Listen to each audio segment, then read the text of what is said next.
The year is 1987, and a woman performs a ritual. She dips her bloody hands in water, after which many women with masks surround her and chant something. Their leader, who is also in a mask, inserts a needle into her forehead.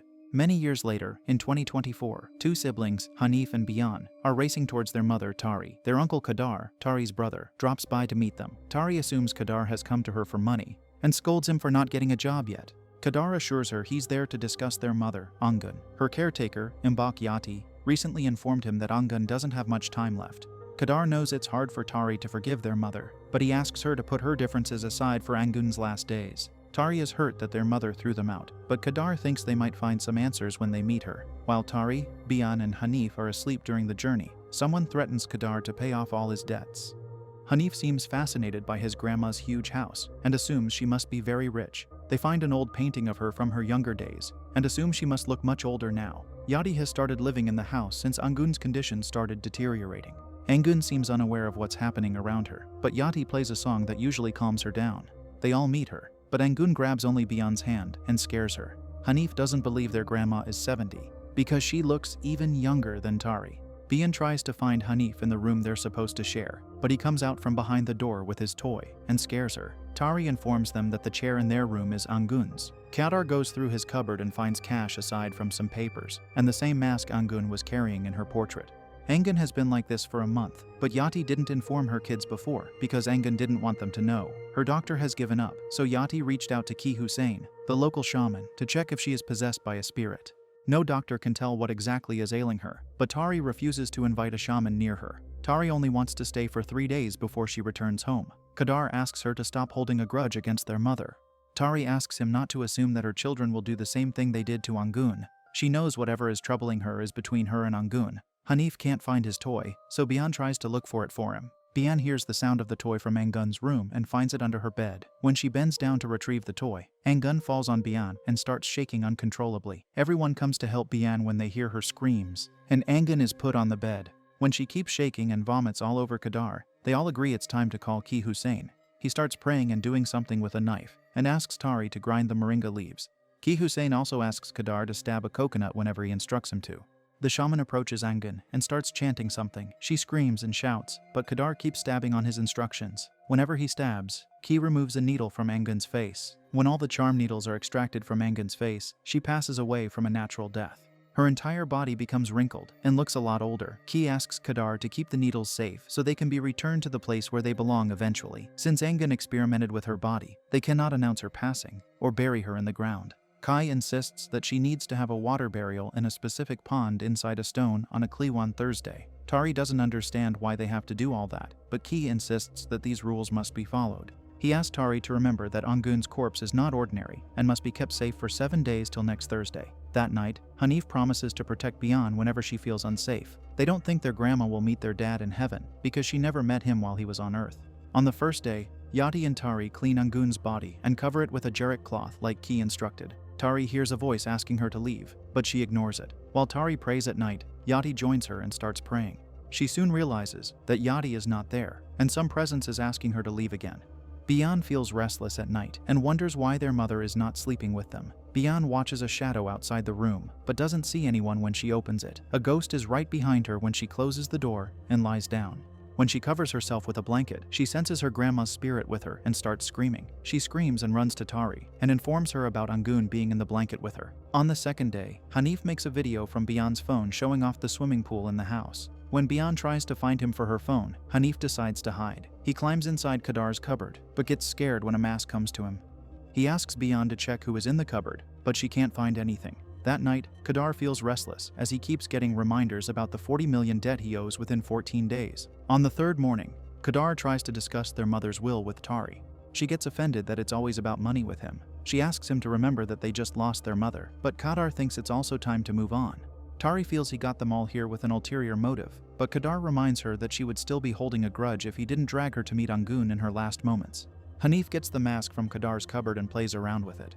When he puts it on, he can see Angun in the mirror. Bian gets scared and asks Hanif why he's rocking in Angun's chair for no reason. She even scolds him for taking the mask and asks him to return it. She thinks it's unwise to disrespect their grandma's spirit, which supposedly keeps lingering around the house for 7 days. Hanif doesn't believe that, but agrees to return the mask. That night, Hanif finds it weird that Bian is rocking on the chair when she asked him not to. He asks her not to make noises when he's trying to sleep. When he pulls the cover, he finds Bian staring at him creepily. He runs out of the room, screaming at Tari, and asks her to check inside the room. They find Bian sleeping on her side and feeling clueless about what happened. Since Hanif is now too scared to sleep with Bian, Tari decides to sleep with them. When Tari finds the mask under Hanif's bed, he apologizes for taking something that doesn't belong to him. He admits he took it because he can see Anggun whenever he puts it on. He feels scared of the place, so Tari assures him that they'll go home soon after burying Anggun. On the fourth day, Bian hopes Hanif is not scared of her anymore, and promises to protect him too. Hanif agrees to forgive her if she lets him use her phone for a while. Tari wants to step out with Yati to buy tickets for their ride home in a few days. Bian and Hanif are asleep, so she asks Khadar to make sure he takes care of them. Khadar promises to keep an eye on them, but he's missing when Bian and Hanif finally wake up. They don't understand why everyone left them alone in a haunted house. They decide to wait outside and call their mother. Khadar is drunk and in a market with his date after buying gifts for Bian and Hanif. He tells his date that his mother's house is haunted by ghosts. He plans to sell the gold needles extracted from her to pay off his debts. He knows he can't ask for money from Tari, who refuses to help him out. His date takes him to her house and seduces him. He takes off all his clothes, feeling excited because he's sure he will be rich soon after selling the needles. In the house, Bian is too scared to even go to the bathroom alone. She can't hold it in any longer, and Hanif also agrees to go with her because he's too scared to be alone. When Bian takes too much time in the bathroom, he starts knocking and asks her to hurry.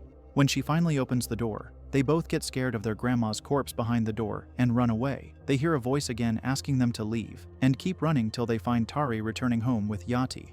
On the fifth day, Khadar wakes up in a graveyard and starts wearing all his clothes, spread all over the place. He tries to slip into the house quietly, but Tari finds him and scolds him for leaving her kids all alone in the house. She can smell alcohol on his breath and regrets that she trusted him with her kids. Khadar takes the gifts he bought to the kids to try to win their favor. They don't seem too happy and are upset he left them alone. When they mention that Anggun woke up last night, he feels a little scared. That night, Tari wakes up and finds Bian missing from the bed. She heads outside the room to find her and witnesses a ritual being performed with Bian in the middle, with a mask. She asks the women to leave her daughter alone, but they keep reminding Tari not to break her promise. She doesn't understand what promise they're talking about, but the women surround her and keep scaring her. When she finally finds her way to Bian, the women disappear. On the sixth day, Tari decides to bury Anggun's body a day earlier because of all the chaos. Khadar asks her not to go against Ki Hussein's wishes, but Tari is determined to bury her that day itself. When they give Anggun a proper burial and return to the house, it's raining really hard, and something is off. They get scared of shadows and try to go to Yati's house for safety. Khadar wakes up in the middle of the night and can see Anggun everywhere. Her spirit keeps scaring him till she throws him towards the swimming pool. On the seventh day, Khadar wakes up to his family hitting him with stones in the pool. Ki asks them to retrieve the body from where they buried her, to drown it, like he instructed.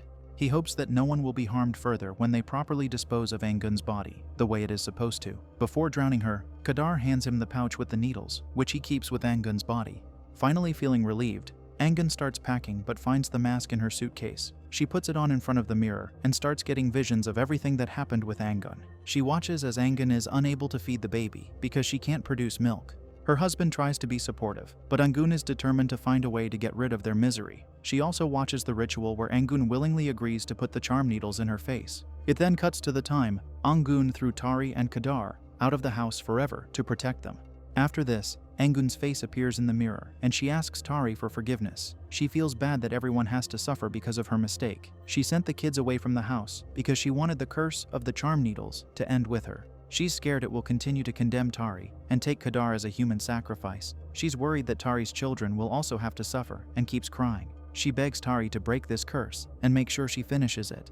Tari asks her what she needs to do, so Anggun informs her about the needles. She asks her to make sure the needles are returned where they belong and the mask is destroyed. She then asks Tari to never come back to this place and finish all this before the seventh day is over. She even gives Tari a spell, but when she's done giving the instructions, a woman in a mask drags her away. Tari wakes Khadar up and scolds him for switching the needles. She can't believe that Khadar was willing to risk all of their lives just to pay off his debts. She demands it from Khadar, so he opens his bag and hands over the needles. Tari and Khadar find Hanif and Bian suspended on the roof till they drop suddenly. It seems like they're being dragged outside the house by the wind. Khadar and Tari manage to save Bian, but it's too late to save Hanif. He gets dragged outside by a force out of their control. Tari knows they need to return the needles immediately if they want Hanif back. Bian stays back with Yati, but asks Tari to make sure that she brings Hanif home. Tari and Khadar travel to the same cave, and Tari immerses the needle in it while chanting a mantra that Angun gave her. She demands Hanif from the water, after she has rightfully returned the needles where they belong. A voice claims it's only taking from her what her mother promised. When Khadar asks the voice to take him instead, Hanif suddenly appears in the pond. Tari and Khadar start swimming to get Hanif out, but Khadar gets left behind when Tari brings Hanif back. She feels relieved when Hanif finally gains consciousness, but Khadar is now surrounded by a lot of women in masks. The leader still repeats that she's taking what is promised to her. She insists that Tari can't break the promise her mother made about sacrificing something to the water. Tari then brings out the mask and starts stabbing it like her mother told her to. This affects the lady because the mask is completely off her face, revealing a face without skin. All the women disappear, and Tari is relieved that she managed to save Khadar. But suddenly, the maskless woman comes and drags Khadar down the pond with her. Tari panics and jumps inside the pond to find Khadar, but she's unable to. The next morning, Tari locks up the house and leaves it forever with Yati and her children. It's still believed that before the 7th day, the spirit keeps roaming between realms to finish unfinished business and looking for signs. On the 100th day, the house is still deserted, but Angun's portrait is now missing from the wall. Still, a masked woman can be seen dancing in a room.